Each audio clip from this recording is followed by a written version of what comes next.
Assalamualaikum, selamat datang kembali di Guru Gembul Channel. Di era Perang Salib pertama, tahun 1000-an akhir, ketika pasukan Prancis yang Kristen mengepung benteng Antioquia, orang-orang Prancis pada waktu itu mendengar bahwa orang-orang di dalam benteng memanggil yang namanya Baphomet. Orang-orang Prancis pada waktu itu tidak memahami apa yang dimaksud dengan Baphomet, tetapi sejauh yang mereka ketahui adalah bahwa mereka diutus dan diminta oleh Paus untuk mengambil tanah Yerusalem, tanah yang dijanjikan Tuhan, tanah suci mereka itu, dari orang-orang barbar, dari orang-orang pagan. Jadi segera saja mereka menyimpulkan bahwa sebutan-sebutan Baphomet yang dikumandangkan di tempat-tempat ibadah orang-orang di Antioquia itu sebagai tuhannya orang-orang pagan, sebagai setan bagi mereka. Padahal sama seperti yang kita duga bahwa nama Baphomet atau Maphomet itu sebenarnya adalah salah dengar mereka dari orang-orang Antioquia yang beragama Islam, yang mungkin saja ketika mereka sedang dikepung mereka mengucapkan sholawat Nabi, yang dimaksud Baphomet itu adalah Muhammad, atau ketika mereka sedang azan, melantunkan azan. Tetapi apapun itu mereka tidak tahu, mereka tidak mengerti. Pada waktu itu belum ada Google dan orang-orang Kristen tentu saja belum bisa googling. Karena itu mereka langsung saja mengambil sebuah kesimpulan bahwa yang dimaksud atau yang mereka dengar sebagai Baphomet itu adalah sembahan orang-orang pagan yang menguasai Antioquia. Begitulah. Dan pada abad-abad selanjutnya nama Baphomet itu jauh dari kata Muhammad, tetapi mereka labeli dengan bahwa dia itu adalah iblis yang akan muncul di akhir zaman, yang dipanggil-panggil oleh orang pagan, anak keturunan dari Lucifer dan Lilith dan seterusnya dan seterusnya. Kemudian mereka menciptakan karakter begini dan begitu yang luar biasa. Dan yang lebih ironinya lagi adalah orang-orang Islam di zaman sekarang yang terjebak pada teori konspirasi itu sepakat dan sama-sama menyebut bahwa Baphomet itu adalah raja iblis yang akan muncul di akhir zaman. Padahal itu adalah bagian dari demonologi. Bagaimana ceritanya? Kita akan menemukan banyak sekali cerita-cerita ironi di episode ini. Jadi yuk kita mulai.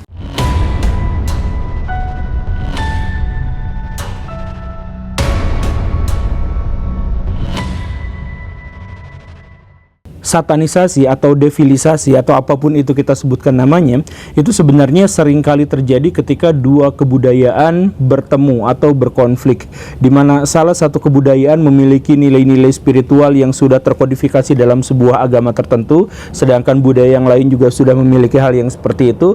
Dan karena kontak peradaban yang kala itu masih sangat terbatas dan dipenuhi oleh konflik, maka kedua belah pihak biasanya akan melabeli apa yang disembah, apa yang menjadi Tuhan dari kebudayaan lain itu adalah setan bagi kebudayaan kami, begitu. Ini misalkan bisa kita ketahui dari peristiwa Baal, di mana orang-orang Yahudi dulu ketika mereka masih politeisme, mereka menganggap bahwa Tuhan itu atau dewa itu banyak, diantaranya adalah dewa El, dewa Baal dan sebagainya. Tetapi ketika kemudian mereka terpaksa atau mereka mengikuti zaman menjadi monoteisme, maka dewa Baal yang mereka maksud itu kemudian berubah menjadi setan bagi mereka. Sampai sekarang Baal itu menjadi setan, walaupun sebelumnya itu adalah salah satu dewa yang paling utama, begitu. Dan ini umum, misalkan di Nusantara juga kita menemukan ada Fahien. Di awal-awal abad Masehi datang ke Nusantara, khususnya ke Jawa Barat dan Banten. Kemudian dia menemukan bahwa orang-orang di Nusantara itu hidup sebagai orang-orang yang beragama Hindu, sebagai orang yang beragama Buddha, dan sebagai orang yang beragama kotor. Beragama kotor yang dimaksud itu apa? Kita tidak mengetahui, mungkin itu adalah budaya-budaya spiritual Nusantara kuno. Katakanlah misalkan Sunda Wiwitan atau Kapitaya atau apapun yang semacam itu, pokoknya mah yang tradisi-tradisi lokal disebut sebagai agama kotor. Kenapa Fahien yang seorang Buddhis menganggap itu adalah agama kotor? Ya begitulah. Jadi di Nusantara ada Hindu yang sudah dia kenal, Buddha yang sudah mereka kenal, tetapi agama kotor di Nusantara itu merepresentasikan agama lokal yang tidak dikenal, yang menurut dia itu sesat karena beda dengan agamanya, begitu.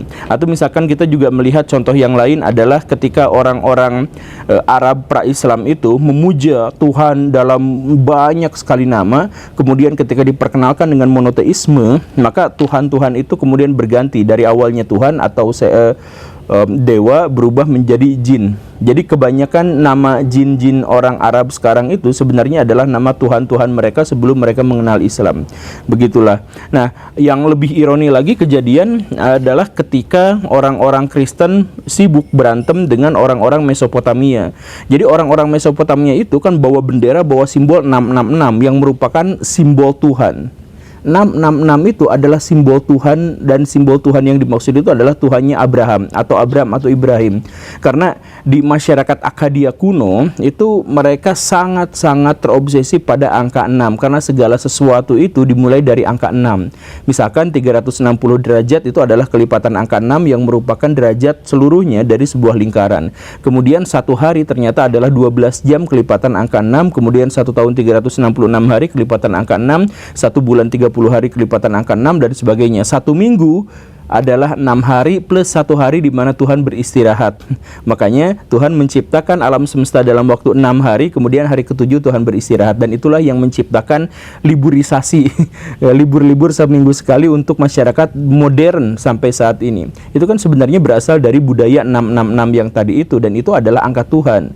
Nah, tetapi ketika orang-orang Kristen berperang dengan orang-orang itu, mereka berpikir bahwa Tuhannya orang-orang Mesopotamia pastilah setan, dan karena itu angka 666 yang semula adalah angka Tuhan itu pasti juga adalah angka setan. Begitu kan? Sampai sekarang kita akan menyebut bahwa 666 itu adalah angka setan tanpa tahu sejarahnya bahwa itu sebenarnya adalah angka Tuhan.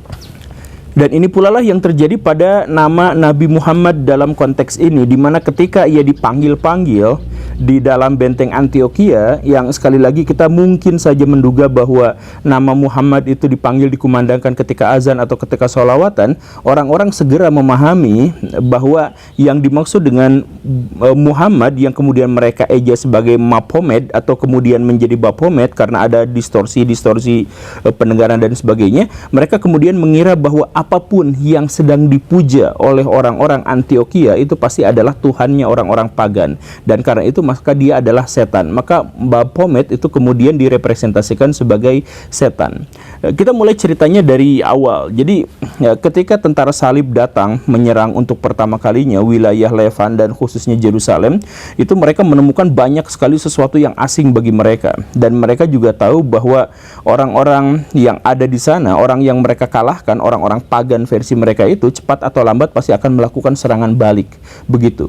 Dan karena itu maka orang-orang Kristen segera membentuk sebuah korps pasukan baru atau ordo kesatria baru yang kemudian disebut sebagai Satria Templar atau kesatria miskin yang melindungi tempel, kuil suci mereka di Yerusalem. Maka terbentuklah yang salah satu ordo yang sangat terkenal, yaitu Knight Templar atau kesatria Templar. Nah, kesatria Templar sebenarnya tidak benar-benar sepenuhnya kesatria, karena di situ terdiri atas dua divisi besar.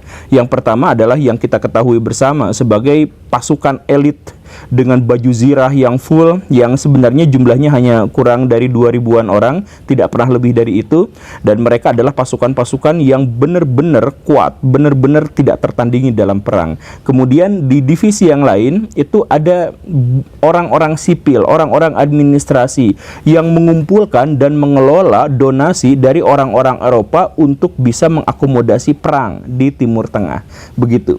Nah, kelompok Templar ini atau Ordo Templar ini segera saja menjadi orang-orang yang sangat kaya, karena pada waktu itu di era Perang Salib, orang-orang Eropa yang tidak berani datang ke Yerusalem tentu saja membayar dengan jumlah yang besar kompensasi atas ketidakhadiran mereka di Eropa sebagai prajurit gitu. Nah, akhirnya apa? Mereka itu menjadi sangat kaya. Tetapi karena orang-orang Templar pada waktu itu didoktrin bahwa mereka tetap harus setia pada Kristen, bahwa mereka itu harus tetap hidup dalam kemiskinan dan sebagainya, mereka akhirnya menjadi goncang gitu. Karena mereka mengelola uang yang sangat banyak, tetapi di sisi lain mereka dipaksa atau didoktrin untuk tetap miskin. Nah, inilah yang akhirnya memunculkan banyak sekali intrik, banyak sekali korupsi, banyak sekali penyimpangan-penyimpangan.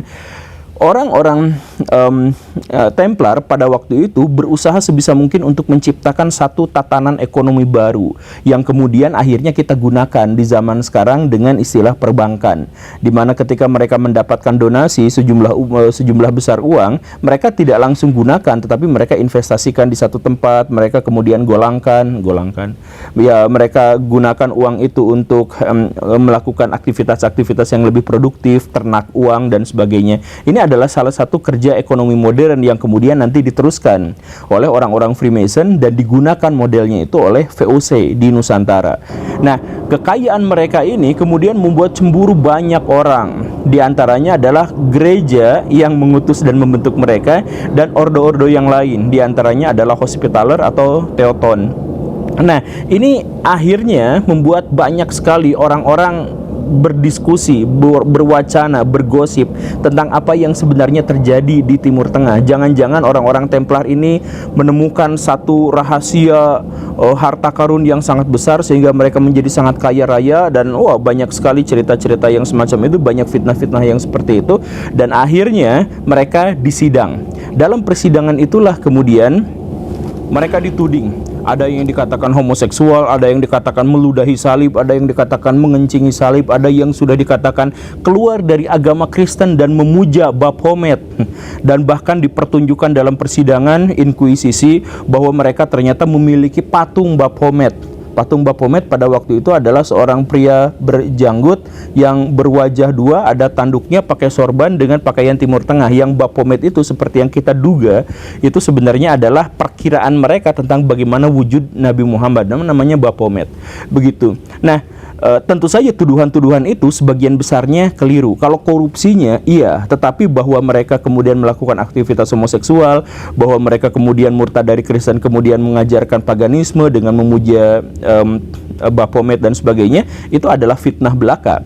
Fitnah itu ditujukan untuk apa? Ya karena kecemburuan-kecemburuan dan keinginan untuk menguasai harta yang dimiliki oleh Templar. Dan sejak saat itu memang orang-orang Templar dibubarkan. Tahun 1300-an Masehi dibubarkan, kemudian asetnya dibagi-bagi untuk orang-orang yang menuntutnya. Sedangkan Templarnya sendiri dibantai. Salah satu bukti di persidangan yang menunjukkan bahwa orang-orang Templar itu sudah memuja dewa yang baru, yaitu dewa Baphomet, yang itu adalah setan yang sebagainya itu adalah ditemukannya sebuah patung yang tadi itu, yang katanya cara untuk memuja patungnya itu adalah disembah kakinya sambil nyebut yala yala gitu. Yang kata yala itu pasti adalah salah dengar orang-orang Prancis ketika mendengar orang-orang Arab berkata ya Allah gitu kan. Dan kemudian ada juga di situ mantra, inilah Tuhan kamu, ini adalah Baphomet kamu, ya, begitulah sebagainya. Inilah yang kemudian dianggap sebagai perwujudan dari setan. Sekali lagi, selain korupsi, tidak ada dari tudingan-tudingan itu yang sebenarnya bisa dibuktikan di persidangan. Semuanya kontroversial bahkan sampai sekarang. Dalam tanda kutip, dalam hal ini Templar itu adalah orang-orang yang dinistakan, orang yang difitnah karena rebutan harta kekayaan. Ketika mereka mendapatkan uang yang sangat banyak, banyak orang-orang yang ingin mendapatkan harta itu. Ceritanya sih seperti itu. Tetapi yaitu, seperti yang kita ketahui, pada akhirnya Templar dituding sebagai awal mula dari Freemason, dan kemudian awal mula dari Illuminati, dan kemudian mereka benar-benar memuja Baphomet, dan kemudian Baphomet digambarkan begini dan begitu dan sebagainya. Kenapa bisa seperti itu? Oke, kita uraikan lagi sedikit.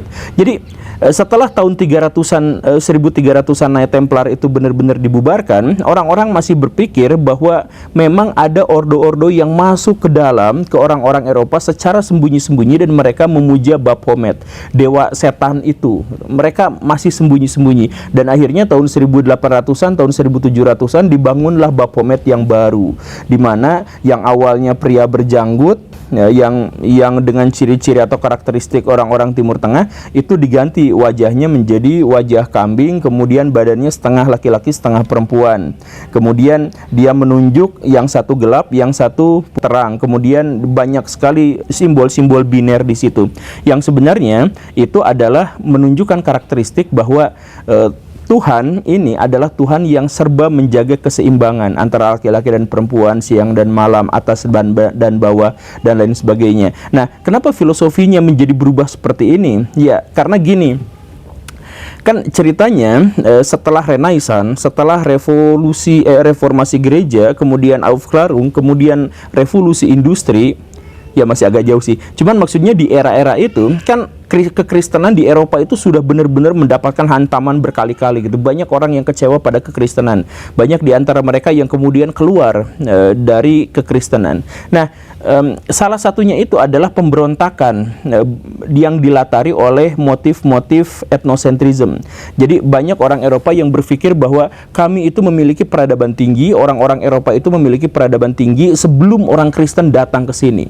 Dan karena itu, mari kita kembali ke ajaran nenek moyang orang kita sebelum Kristen datang. Ini mirip seperti Renaissance. Ini kembali ke masa lalu, kembali ke zaman Yunani dan Romawi. Tetapi orang-orang Eropa Utara, misalkan kayak Prancis gitu, kayak Inggris, kayak Jerman, mereka gagal untuk menemukan cara untuk kembali ke masa lalu mereka. Kan kalau misalkan orang-orang Italia menemukan kan kembali ke zaman Yunani kuno, itu mereka menemukannya karena catatan-catatannya ada di orang-orang Arab. Tetapi kalau orang-orang Eropa Utara itu tidak menemukannya. Nah, tapi gimana caranya mereka melawan kekristenan, tetapi mereka menggunakan melawan itu dengan menggunakan cerita-cerita masa lalu. Gimana caranya?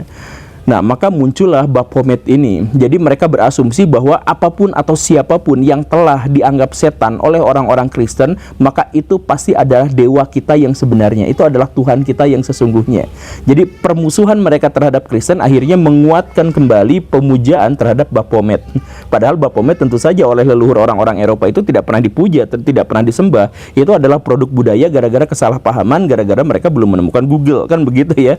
Ini tapi kalau misalkan Baraya agak pusing dengan ini juga terjadi di Indonesia. Jadi ketika orang-orang Indonesia sekarang hidup bermasyarakat dan orang-orang Islam banyak yang dianggap terlalu arogan, banyak di antara orang-orang Islam yang mengecewakan secara religius dan melakukan tindakan kekerasan begini dan begitu, banyak orang-orang Indonesia yang abangan latarnya kemudian marah dan tidak suka pada orang Islam, kemudian mencoba untuk mencari latar budaya dan latar agama mereka sebelum Islam datang ke sini. Mereka kemudian mengakulah bahwa kami adalah Sunda Wiwitan, mereka mengaku mereka adalah Kapitaya dan sebagainya. Saya harus katakan, saya mohon maaf ya, bahwa orang-orang Sunda Wiwitan dan orang-orang Kapitaya itu tidak akan mungkin bisa menemukan akar historis agama mereka di dunia modern. Karena apa? Karena agama-agama kuno itu di Nusantara tidak pernah tercatatkan. Karena itu mereka memuja siapa, bagaimana ritualnya dan sebagainya, itu hanya berupa jejak-jejak dan interpretasi-interpretasi zaman sekarang gitu. Susah sekali untuk dibuktikan, karena itu mereka benar-benar. Tapi kenapa banyak orang yang akhirnya mengaku bahwa saya itu adalah orang Kapitaya, saya udah tidak lagi sama dengan Islam, tapi saya memuja leluhur atau memuja dewa yang dipuja oleh leluhur dan sebagainya? Ya karena kebencian dan kemarahan mereka terhadap arogansi orang-orang Islam. Begitu kan? Nah, begitupun di Eropa, mereka ingin kembali ke zaman masa lalu mereka, tetapi mereka gagal menemukan jejaknya. Sehingga mereka satu-satunya cara adalah dengan mencari siapa yang dituding setan oleh orang-orang Kristen, maka itu sesungguhnya adalah dewa mereka, itu adalah Tuhan mereka. Itu saja pikirannya. Maka itu Baphomet yang sebenarnya adalah representasi atau cerita-cerita di era Perang Salib, itu kemudian mereka anggap sebagai Tuhan. Sampai sekarang mereka jadi gambarkan Tuhan mereka atau Baphomet itu dengan kambing, kambing Mendes sebenarnya itu ya, digambarkan begini dan begitu, kemudian menciptakan religi tertentu yang mereka anggap bahwa ini adalah perlawanan terhadap Kristen. Jadi satanisme itu sebenarnya adalah dewa-dewi orang-orang Eropa kuno, atau mereka mengira seperti itu, sebagai perlawanan terhadap dominasi orang-orang Kristen. Saya tidak akan lanjutkan cerita tentang Baphomet karena ada lebih banyak lagi pikiran-pikiran yang akan menjadi liar dan ironi-ironi yang akan muncul. Tapi mari kita berpikir tentang satu hal.